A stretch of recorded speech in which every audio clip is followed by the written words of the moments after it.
유대인들이 어떻게 예수님을 믿게 되고 그들의 입에서 다시 오시게 될 주님을 환영하는 바룩하바 하셈 아도나이가 울려 퍼질 수 있게 될 것인지, 지금 이스라엘 땅에서 일어나고 있는 그 놀라운 성령의 바람에 대해서 설명하려고 했는데, 어제 오늘 영화를 본다 그래서 어제 백성의 회복, 그 다음에 영의 회복을 압축해서 한꺼번에 다 설명을 드려서, 오늘은 여러분들이 보시게 될 영화 제3성전에 대해서 좀 설명을 해드릴까 합니다.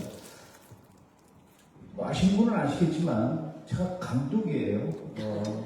근데 무슨 감독인지 모르는 사람들이 들어있어요. 저 사람이 축구 감독인지 어디 공사 현장에 다니는 공사 감독인지. 한국에 인천에 어느 교회에서 저를 초청해서 갔는데, 그 교회 교인들이 김종철 감독이 온다니까 그 교회가 감리교였어요. 감리교 감독님이 오시는 줄 알고 다들 긴장해 있다가 영화 감독이 되니까 감리교 감독님인데 영화를 좋아하는 감독님인가 보다, 또 이렇게 생각하시는 분들이 있더라고요. 그러나 저는 기독교 다큐멘터리 영화 감독입니다. 영화를 만드는 사람이라는 얘기죠. 물론 영화 만들기 이전에 방송국에서 25년 동안 예능 프로그램을 주로 만들던 사람이었어요. 첫날 우리 목사님께서 좀 소개를 해주셨지만은 25년 동안 생활의 달인, 지금도 하고 있더라고요. 그 생활의 달인 프로그램을 맨 처음에 만든 사람이 저였고, 또 호기심 천국이라는 프로그램도 8년 동안, 그것도 제가 만든 프로그램이에요. 맨 처음에. 그것도 8년 동안 호기심 천국하고 뭐 기타 등등 여러 프로그램들을 만들다가 하나님께서 저에게 이제는 방송국에서 일을 그만하고 하나님의 일을 해라 라는 그런 부르심을 받고, 그때부터 현재 이스라엘에서 일어나고 있는 이 영적인 상황들을 카메라에 담아서 한국의 기독교인 뿐만 아니라 전 세계에 있는 모든 기독교인들에게 알려주고, 이스라엘에서 지금 일어나는 일들이 단순한 일들이 아니라 하나님께서 우리 인류를 향해서 갖고 있는 거대한 시간표 속에서 우리가 지금 어디쯤 와 있는지, 그리고 주님이 얼만큼 가까이 왔는지를 알 수 있는 시간표가 바로 이스라엘이다.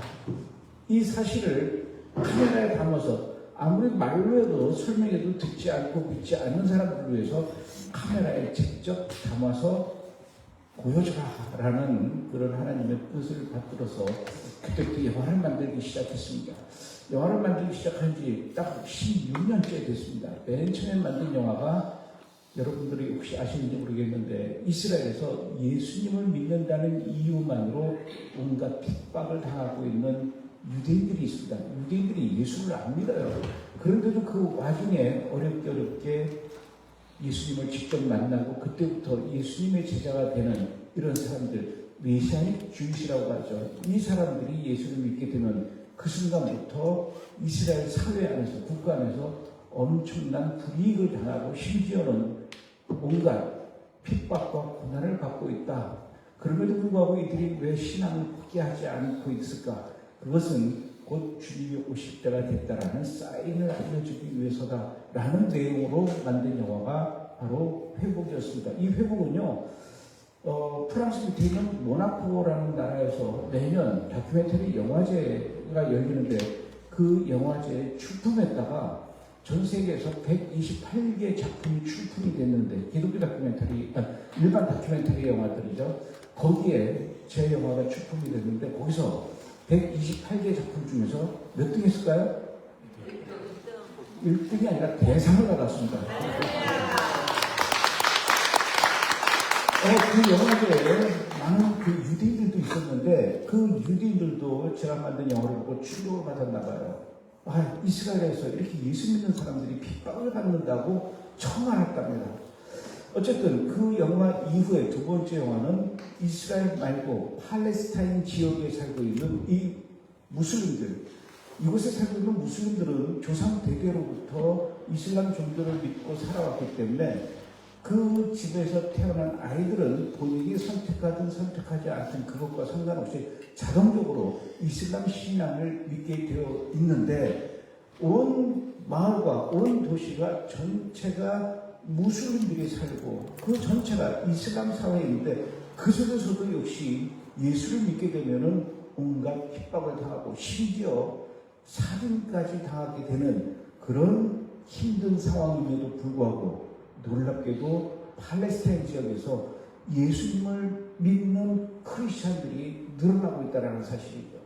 그래서 그 전에는 이스라엘의 유대인들을 향해서 그렇게도 끔찍하게 미워하고 증오하고, 내가 죽기 전에 한 사람이라도 더 유대인들을 내 손으로 죽이고 죽는 것만이 안락게 칭찬받는 일이다 라고 생각했던 그 사람들이 예수를 믿게 되니까 정반대로 바뀌어서 이제는 유대인들을 사랑하고 축복하는 일이 일어나고 있다.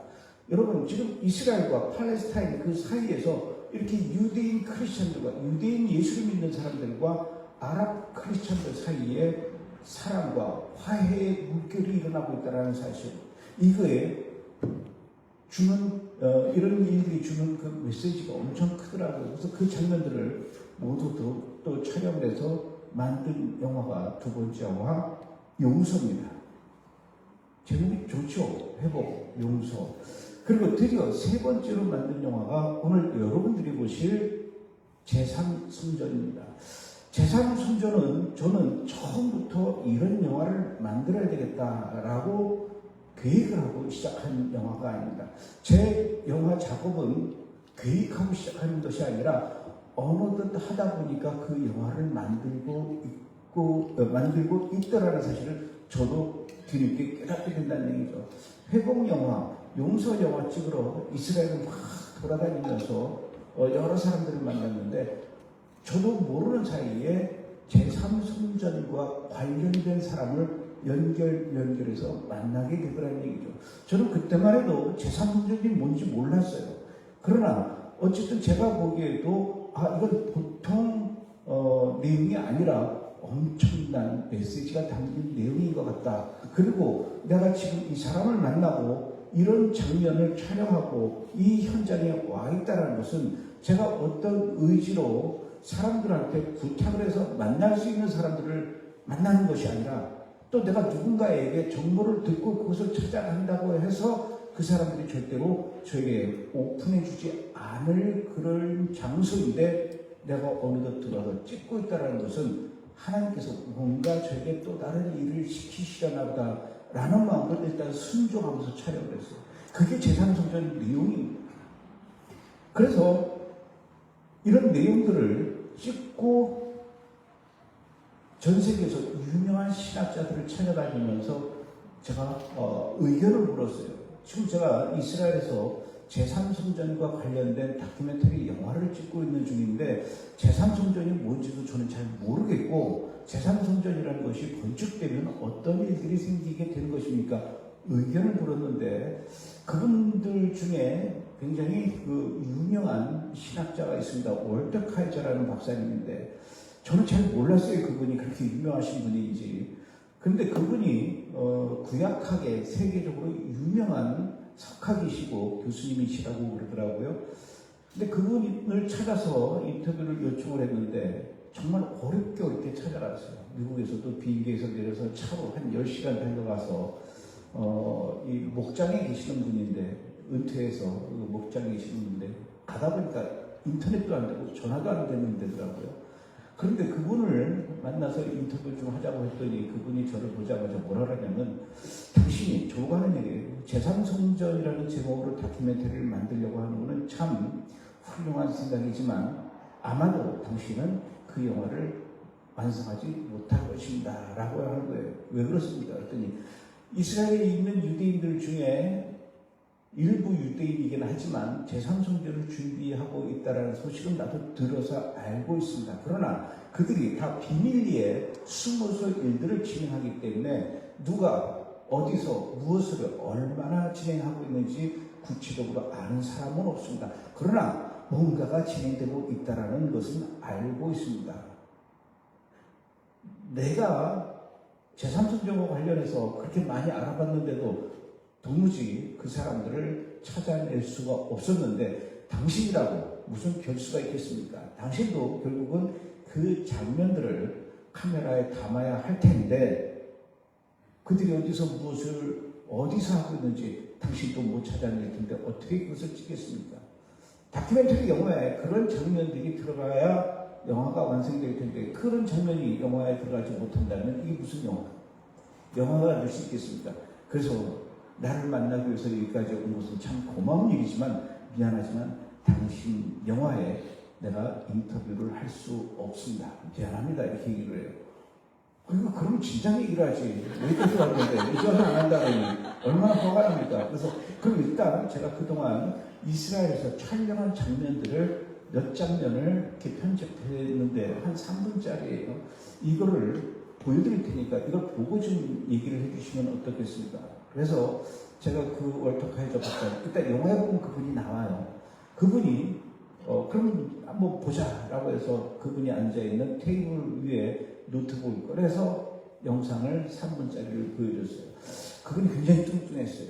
앉아있는 자세가 거의 이렇게 의자에 누워있듯이 앉아있는데 몸을 이렇게 빗으로 돌려서 고개만 돌려서 이렇게 영화를 보시더라고요. 3분짜리 영상을 보시더라고요. 그런데 3분짜리 영상이 시작되면서 1분 정도 지나니까 이분의 자세가 똑바로 왔어요. 또 1분 정도 지나니까 안경을 고쳐 쓰고 노트북 화면에 들여다보고 3분 다 보더니 뭐라고 하시냐면 지금 내가 본 이 화면을 당신이 찍은 게 맞습니까? 네, 제가 다 찍은 겁니다. 이게 지금 이스라엘에서 찍은 게 맞습니까? 네, 내가 다 이스라엘에서 찍은 겁니다. 내가 본 이 화면이 정말 이스라엘에서 진행되고 있는 상황이 당신 카메라에 잡혔고 이게 그거라면은 지금 상황이 굉장히 급합니다. 내가 인터뷰하겠습니다. 그러면서 인터뷰를 해주면서 제3성전에 대해서 이야기를 해주셨습니다. 사실은 2023년 10월 7일 날 하마스가 이스라엘을 계속 공격하면서 시작된 이 전쟁이 2년 반째 마무리되지 않고 있죠. 얼마나 많은 사람들이 죽고 부상을 당하고 또 이렇게 전쟁이 길어지면서 이 전쟁이 왜 시작됐는지 그 원인에 대해서는 사람들이 별로 고민하지 않고 기억하지 않으면서 전쟁이 길어지니까 무조건 이스라엘만 비난하고 있죠. 그러나 사실은 2023년 10월 7일 이 전쟁이 일어나기 전에 그 전쟁의 원인은 2022년도로 거슬러 올라갑니다. 2022년 10월 달에 이스라엘 텔아비브 공항에 이스라엘의 거의 모든 언론사, 기자와 카메라들이 모여들었고 새까만 옷을 입은 이스라엘의 정통 유대인들 수천 명이 볼때처럼 공항에 몰려들었습니다. 도대체 이날 이스라엘 텔아비브 공항에 누가 도착하길래 이렇게 수많은 카메라가 몰려들고 또 정통 유대인들이 그 공항을 점령하다시피 가득 채웠을 거예요. 누가 오길래? 놀랍게도 이날 공항에 도착한 것은 사람이 아니라 바로 암소 5마리였습니다. 이날 암소 5마리가 들어온 것은 그날 모든 이스라엘의 언론의 대서특필이 되었고 모든 뉴스에 헤드라인을 장식했고 이 뉴스를 본 이스라엘 국민들은 또다시 흥분하기 시작했습니다. 그러나 이것을 바라보는 이스라엘 사람들 말고 팔레스타인 사람들은 정반대로 영 마음이 불편했던 것이죠. 특히 가자 지구에 있는 하마스는 더더욱 이 암소의 5마리의 이스라엘 입국에 대해서 마음에 들지 않고 기분이 나쁜 것뿐만 아니라 결국 그 다음인 2023년 10월 7일 날 이스라엘을 향해서 공격하기 시작했던 것이죠. 이때 하마스가 이스라엘 향해서 공격했던 이 작전의 이름이 바로 알-악사 스톰이었습니다. 이 알-악사는 예루살렘에 있는 황금사원을 의미한 것이죠. 황금사원에 폭풍을 일으켜서 그곳에 있는 모든 유대인들을 내쫓기 위해서 가자지구의 하마스가 마침내 가자지구를 탈출해서 예루살렘으로 돌진해 가기 위한 작전이 바로 2023년 10월 7일에 알-악사 스톤 작전이었습니다. 그런데 가자지구에서 나오자마자 가자지구 바로 옆에 넓은 공원이 있는데 이 공원에서 젊은 유대인들이 수백 명이 뒤엉켜서 밤새 음악 축제를 하면서 술과 마약으로 뒤엉켜져 있고 이런 모습들을 하마스가 나오자마자 그것을 목격하고 예루살렘으로 돌진해 가야 되는데 눈앞에 보이는 그 가자지구 바로 너머에 공원에 쓰러져 있는 이스라엘 젊은이들을 향해서 총을 난사하면서 거기서 200여 명의 유대인 젊은이들이 죽고 말았죠. 여기서 시간을 지체했어요. 하마스가. 그러는 동안에 이스라엘 군 병력이 도착해서 하마스와 이스라엘 군인들의 이 교전이 벌어졌고 결국은 하마스가 애당초 목적으로 했던 예루살렘은 근처도 못 가고 모두 가자지구로 다시 쫓겨서 들어갔다는 얘기죠. 도대체 이 암소는 어떤 암소이고 왜 이 암소가 비행기를 타고 왔어요? 미국 텍사스에서 실어왔어요. 그리고 이 암소가 이스라엘로 들어온 것에 대해서 왜 하마스가 불안하면서 긴급하게 흥분해서 이스라엘에 대해서 기습 공격을 했을까요? 이 암소가 바로 유대인들이 건축하려는 제3성전에서 드려질 동물 제사에 사용될 암소였기 때문에 그렇습니다. 그때 당시에 예루살렘, 이스라엘, 텔아비브 공항으로 들어오는 암소 5마리 그 장면을 여러분 뉴스로 한번 보겠습니다. 영상 보여주십시오. The Jewish sage Maimonides from the 12th century said throughout the first and second temples there were 9 red heifers. He said the 10th would signal the appearance of the Messiah. That's why many are excited about this arrival. These are the red heifers that landed at Israel's Ben Gurion Airport.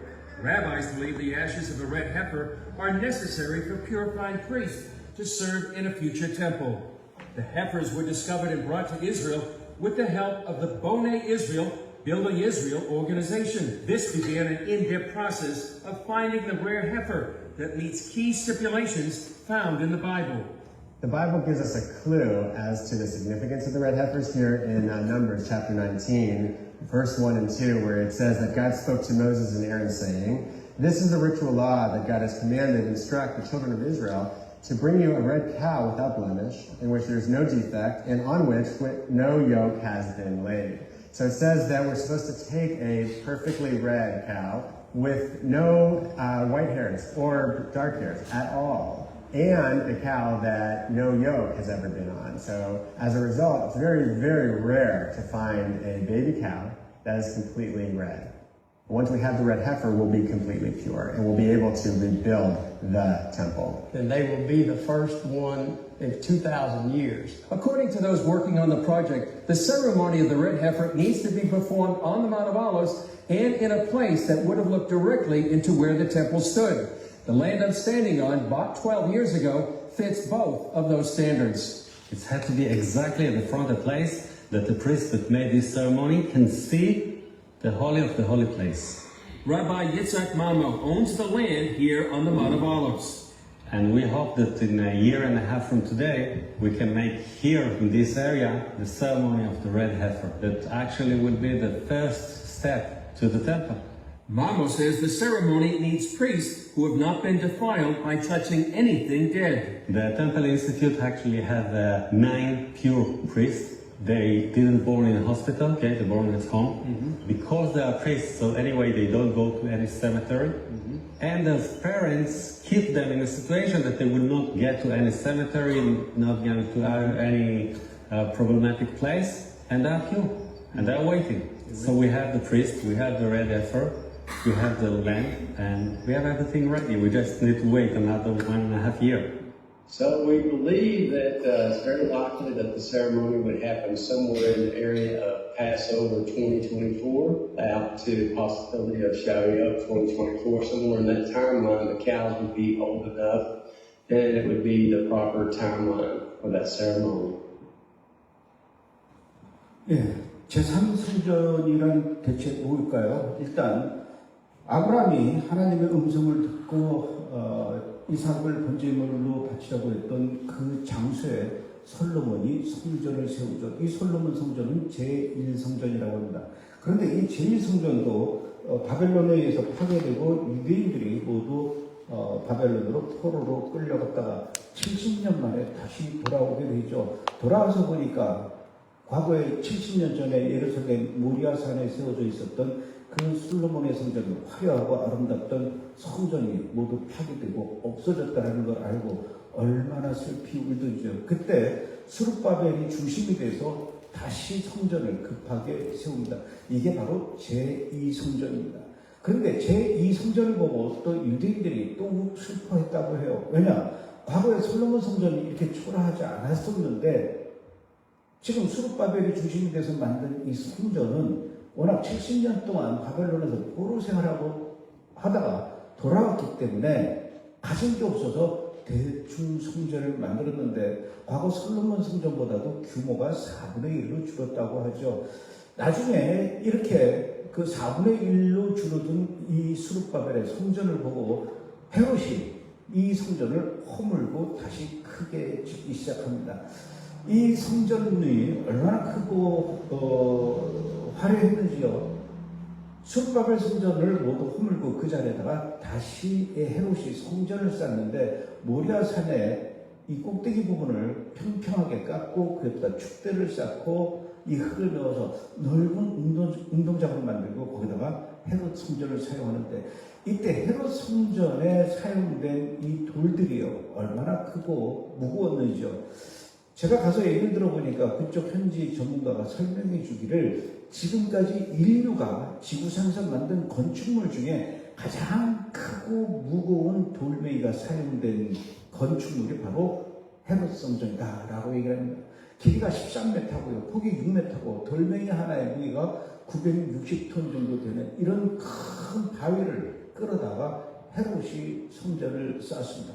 그런데 이 성전도 역시 로마에 의해서 무너지고 사라지게 되죠. 그때부터 유대인들은 어저께 말씀드렸던 것처럼 전 세계로 뿔뿔이 흩어져서 디아스포라의 삶을 살게 되죠. 그러면서 남의 나라에 살던 그 유대인들이 매년 6월절이 되면은 오래간만에 만나서 우리 금년 6월절은 남의 나라에서 이렇게 보내지만 내년 6월절은 반드시 예루살렘에서 만납시다. 이게 유대인들의 6월절 인사였어요. 2000년 동안 이 인사를 매년 빠지지 않고 했는데 왜 이렇게 유대인들이 남의 나라에서 2000년 동안 살면 그냥 그곳에서 눌러 앉아서 살지 그럼에도 불구하고 굳이 이스라엘로 돌아오려고 했을까요? 나라가 없는데 지금 당장은 나라가 없으면 돌아갈 수는 없겠지만 하나님께서 분명히 우리를 다시 불러 모아 주신다고 하셨으니 언젠가는 다시 이스라엘이 생길 거야. 그때는 우리는 주저하지 말고 이스라엘로 돌아가야 돼. 그날만을 우리는 기다리면서 살자라는 게 유대인들의 생각이었어요. 왜 이렇게 이스라엘로 돌아가려고 했을까요? 바로 이스라엘에 돌아가서 예루살렘에 2000년 전에 허물어졌던 그 헤롯 성전을 다시 복원해서 다시 세워서 그 모리아산 꼭대기에서 유대인들이 새로운 성전을 짓고 동물 제사를 지내기를 원하기 때문에 그렇습니다. 유대인들은 왜 이렇게 동물 제사를 못 지내서 안다니까요? 유대인과 우리 기독교인과 구원하는 방식에 있어서 차이가 있습니다. 구원 간의 차이라고 할 수 있죠. 우리는 우리의 죄를 위해서 예수님께서 십자가에서 못 박히고 피를 흘려서 돌아가셨다는 사실을 인정하고 깨닫고 그래서 예수님이 흘리신 그 보혈의 피로 인해서 우리는 십자가를 통해서 비로소 하늘나라에 갈 수 있다라고 믿습니다. 우리는 예수님을 믿으니까요. 우리의 죄 때문에 예수님이 어린 양의 모습으로 돌아가셨다는 걸 믿지 않습니까? 그러나 유대인들은 예수님을 믿지 않으니까 그들이 죽어서 구원받고 하늘나라에 갈 수 있는 길은 우리와는 다른 방식입니다. 그게 뭐냐면 바로 제사를 통해서 이들은 구원받을 수 있다는 것이죠.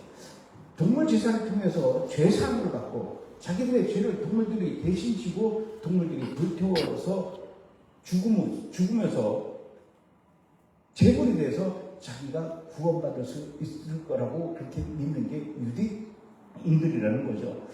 그러면 제사를 지내면서 그런데 이 제사를 지내는 것만이 단순하게 중요한 것이 아니라 제사라는 것은 동물을 태우는 겁니다.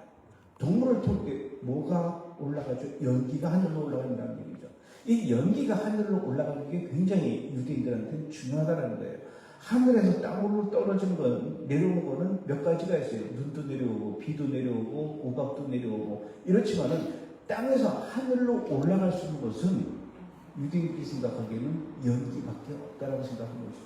그러나 동물을 불에 태우고 제사를 지낼 때 이 검은 연기가 잘못해서 연기가 하늘로 올라가지 않거나 또는 제사를 지낼 때 바람이 불어서 이 연기가 하늘로 올라가지 않고 중간에 흩어지거나 그러면 하나님께서 우리의 제사를 받아주시지 않는구나.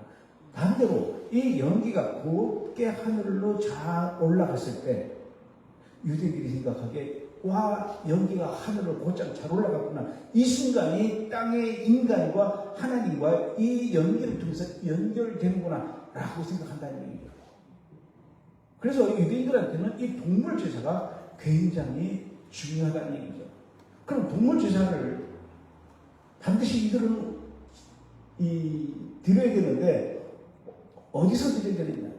러시아에 살고 있는 유대인들은 러시아에서 동물 제사하면 되고 미국 브루클린에 살고 있는 유대인들은 그냥 브루클린에서 동물 제사하면 될 텐데 왜 굳이 예루살렘으로 가는가?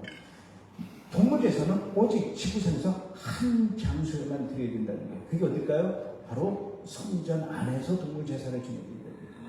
그렇다면 이 성전은 어디다 지어야 되느냐? 성전은 인간의 마음대로 입지에 따라서 넓고 평평하고 좋은 땅이 있다고 해서 그대로 그 자리에다가 성전을 지을 수 있는 것이 아니라 성전의 자리는 이미 하나님이 정해주셨다는 얘기죠. 그 장소는 바로 아브라함이 이삭을 바치려고 했던 그 모리아 산 꼭대기, 바로 그 자리에 솔로몬이 제1성전을 세웠고 스룹바벨이 제2성전을 세웠고 그 제2성전에 또다시 헤롯이 성전을 지었고 그리고 아직 지어지지는 않았지만 다시 유대인들이 이스라엘로 돌아가게 되면 세우게 될 미래의 성전, 이것이 바로 제3성전인데 이 성전의 위치도 역시 예루살렘 모리아산 그 자리에다 지어야 된다. 그래서 유대인들이 그렇게도 이스라엘로 돌아가기를 원했고 그리고 드디어 1967년 6.1 전쟁을 통해서 유대인들이 예루살렘을 확보하게 됩니다. 예루살렘을 확보했는데 성전산, 성전 자리는 확보하지 않았어요. 왜냐? 거기를 확보했다가는 더 큰 문제가 일어날 것 같았습니다. 왜냐? 2000년 만에 돌아온 그 유대인들이 성전산에 가서 성전을 지으려고 하니까 그 2000년 동안 그 땅이 흩어졌던 유대인들이 2000년 만에 다시 돌아와서 성전을 지을 수 있도록 누군가가 잘 관리하면서 평지로 남겨둔 것이 아니라 그렇게 그냥 내버려두고 있겠습니까? 그 사이에 바로 이슬람 사원, 황금 사원이 들어섰기 때문입니다.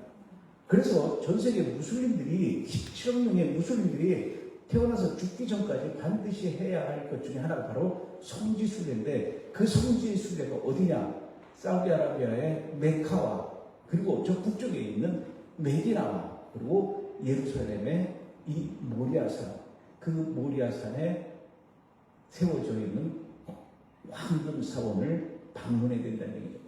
이 얘기는 점점 그 숫자가 늘어나고 있는 전 세계 무슬림들한테도 예루살렘의 황금 사원 그 자리가 너무나 중요한 장소라는 얘기예요. 그런데 2000년 만에 돌아온 그 유대인들이 그 자리에 와서 미안하지만 2000년 전에 여기 우리 성전이 있던 자리이기 때문에 우리가 다시 성전을 지어야 할 테니 황금사원 미안하지만 너희들은 좀 나가라 라고 요구를 한다고 해서 이 무슬림들이 이제 오셨습니까? 어서 오십시오. 여러분들이 건축할 수 있도록 우리가 알아서 짐을 빼겠습니다 라고 할 일은 없다는 얘기죠. 이스라엘에서 만났던 그 아랍 사람들의 얘기는 만약에 유대인들이 우리의 황금사원 그 자리에 자기네들의 제3성전을 짓기 위해서 어깨에다가 삽자루와 곡괭이를 메고 황금사원 앞마당에 한 발자국이라도 들어오는 그 순간 그동안 인류가 경험해보지 못했던 끔찍한 피해 전쟁, 전 세계 70여 개의 이슬람 국가들이 이스라엘을 향해서 집중 공격하게 될 것이니 각오하고 두려움이 두어라. 이렇게 얘기를 하니 유대인들도 더 이상 어쩔 수가 없습니다. 다만 하나님께서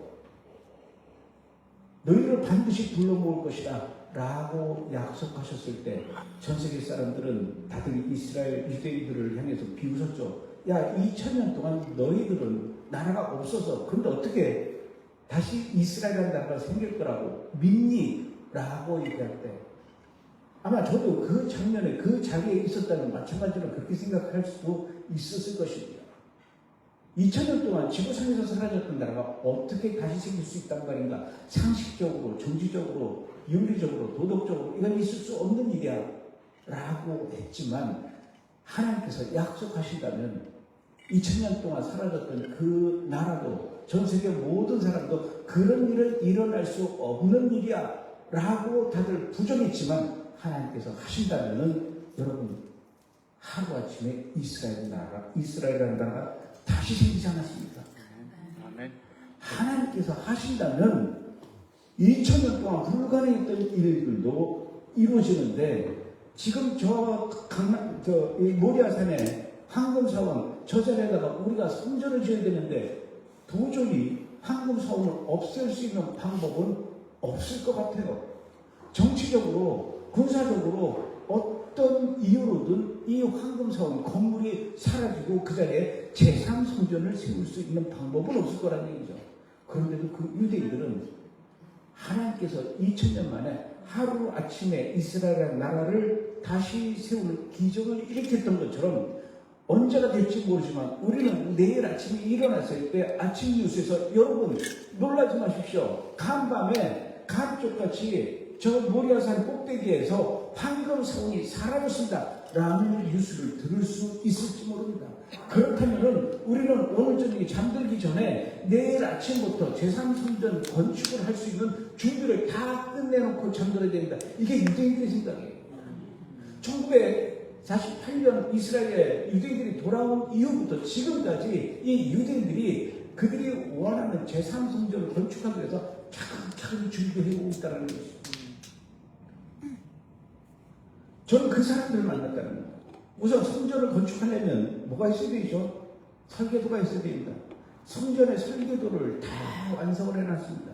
성전으로 올라가는 계단은 몇 규빗이고 폭은 몇 규빗이고 돌멩이는 어떤 재질을 써야 되고 그 계단에는 어떤 문양이 그려져 있어야 되고 이게 설계도에 다 그려져 있어요. 가로는 몇 미터고 몇 규빗이고 폭은 몇 규빗이고 그 안에 기둥은 몇 규빗이고 그리고 그 안에 쳐지는 커튼은 어떤 식으로 짜야 되고 무슨 색깔로 짜야 되고 이런 것들이 설계도에 자세하게 그려져 있는데 이 설계도대로 공사를 하면은 1년이면 성전이 완성이 된다는 겁니다. 저는 그냥 그 황금사원 자리에 제3성전 건물만 교회 건축하듯이 하면 끝나는 줄 알았는데 그렇게 간단한 문제가 아니더라고요. 지금 예루살렘의 인구가 100만 명인데 성전이 건축되어지면 전 세계에 있는 유대인들이 예루살렘으로 몰려들어서 그 성전 제사에 동참을 하기를 원하는데 그때 예상하는 인구의 수가 약 1000만 명이래요. 현재 100만 명의 인구를 수용할 수 있는 그 예루살렘 도시 시스템이 1000만 명을 감당 못한다는 얘기죠. 그렇다면 어떻게 되느냐? 이 1000만 명을 수용할 수 있는 신도시 프로젝트를 만들어야 된다는 얘기입니다. 이 성전 제사를 드리는 날은 사람들이 일을 하면 안 됩니다. 운전할 수가 없어요. 걸어서 와야 되죠. 이 얘기는 성전 제사를 드리는 그 장소에서부터 걸어서 도착할 수 있는 거리에 1000만 명이 머무를 수 있는 집들을 지어야 된다는 겁니다. 물론 그들 중에는 걸을 수 없는 어린아이들과 노약자라든가 환자들은 어떻게 할까요? 못 걸어오지 않습니까? 이런 사람들을 위해서 편의를 위해서 셔틀, 기차가 다니는데 이걸 무인 시스템으로 하려고 준비를 하는 이런 설계도까지 만들어 놨다는 얘기죠. 너무나도 구체적이고 치밀하게 성전 설계도뿐만 아니라 이 성전에서 필요한 여러 가지 도구들이 있습니다. 양을 잡을 때 배를 갈라야 되는 칼을 금으로 만들어 놨어요. 피가 흐르는 것을 담기 위해서 금으로 또 그릇을 만들어 놨습니다. 피 묻은 제사장의 손을 닦기 위해서 이 대야를 금으로 만들어 놨습니다. 제사를 지낼 때 1000명의 4000명의 악사가 연주를 해준답니다. 그 4,000명의 악사가 연주할 하프를 만들고 있어요. 이 제사를 누가 하느냐? 바로 레위 지파 후손들이 해야 되는데, 이 후손들 중에서도 장자로서 안경 끼면 안 되고 몸에 상처 있으면 안 되고 이런 어린 아이들을 찾아서 이 제사장 교육을 시켜야 되는데, 누가 레위 지파인지 이거를 찾기가, 정통으로 찾기가 쉽지가 않대요. 그래서 이스라엘에 있는 모든 남자들의 DNA를 조사해서 제사장의 직속 후손들을 찾아내서 아이들을 불러다가 네게브 사막 한가운데서 제사장 교육시키고 있는 그 현장을 카메라에 담았다는 얘기죠. 이렇게 이 유대인들은 제3성전을 건축하기 위한 아주 구체적인 일들을 지금 진행하고 있다는 얘기죠. 영화를 보지 않은 일부 사람들은, 보지 않았으니까 잘 모르겠죠, 어떤 내용인지. 제목이 제3성전이니까 제가 이 영화를 마치 제3성전을 반드시 지어야 된다, 그리고 그 성전이 건축될 수 있도록 우리가 함께 기도하고 동참해야 된다라는 그런 주제로 영화를 만든 줄을 알고 있어요. 그래서 어떤 사람들은, 아니 예수님이 성전이라고 하셨는데 우리에게 왜 제3성전이 필요하느냐, 이거는 기독교 영화가 아니다 라고 얘기를 하지만, 그런 내용이 아니라 지금 이스라엘에서 우리가 인정하든 인정하지 않든 그 땅 이스라엘에서 일부 정통 유대인들이 이렇게 성전 제사를 위해서 성전 준비, 건축 준비를 구체적으로 실무적으로 이만큼 진행해 놨는데, 당장 내일 아침에도 성전 건축할 수 있는 여건이 형성이 되면 바로 공사를 들어갈 수 있을 만큼 준비를 하고 있는데, 이건 현실이잖아요. 그렇다면 이것을 우리는 기독교인의 입장에서 어떻게 봐야 되는 것인가? 어제도 목사님께서 설명하셨죠. 마지막 때 적그리스도가 등장하게 되는데, 그 적그리스도가 등장하게 될 무대의 배경이 바로 새로운 예루살렘 성전이 된다는 얘기죠. 그래서 마지막 때에는 반드시 적그리스도가 등장하게 될 것이고, 그 적그리스도가 등장하기 위해서는 그 무대, 성전이 있어야 되는데, 그 성전이 바로 미래에 세워지게 될 제3성전이라는 얘기입니다. 그런데 그 제3성전이 세워지기 직전에, 건축에 들어가기 있는 그 직전에 이 상황이라면 우리는 이런 상황들을 어떤 의미로 받아들여야 될까? 마지막 때에 일어나게 될, 그리고 마지막 때를 알려줄 수 있는 여러 가지 사인이 있습니다. 노아 때는 햇빛이 찡찡 쪘기 때문에 장마가 진다라는 생각을 할 수가 없었죠. 그러나 노아 때와 지금은 분명히 다른 것이, 마지막 때를 알려주는 여러 가지 사인들이 있다는 얘기예요. 그 사인 중에 하나가 바로 제3성전이라는 것이죠. 이 영화는 어떤 분은 영화 이런 설명을 안 하고 그 영화를 보면요, 영화를 잘 보고서도, 끝까지 보고 나서도 가면서 어떤 분이 저한테, 감독님, 제가 동참할 수는 없지만 제3성전 건축 헌금에 뭔가 보탬이 되고 싶은데 감독님이 좀 전해주시려니까, 그게 아니에요. 그런 얘기가 아니까 의도를 여러분들이 잘 알고 여러분들이 보셨으면 좋겠습니다. 이제부터 영화가 상영이 되는데 90분 동안 진행이 될 겁니다. 영화 끝나고 나서 제가 나와서 뒷얘기를 조금 더 해드리도록 하죠. 뒷얘기를 조금 더 해드리는데, 저도 잘 모르니까 끝나고 나서 질문은 하지 마세요.